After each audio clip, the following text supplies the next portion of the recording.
Today we're going to do a vertical drain with two different types of material. The French Drain Man's pipe as well as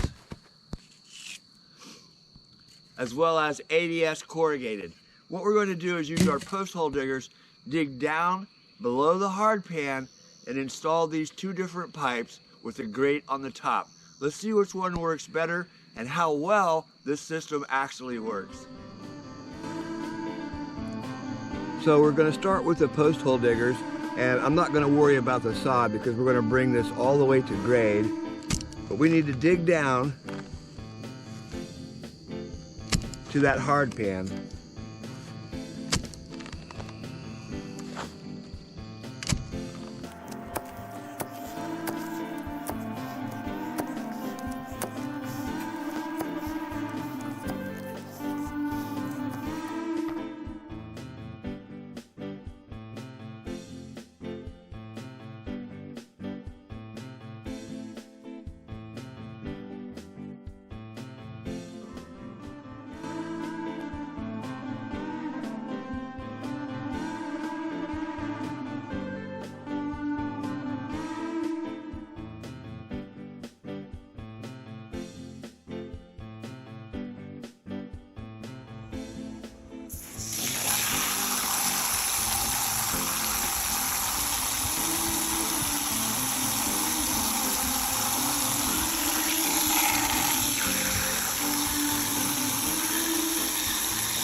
Hey, this is Chuck with Apple Drains, reminding you that if you believe you can do something, I guarantee you can do it. Have a great day.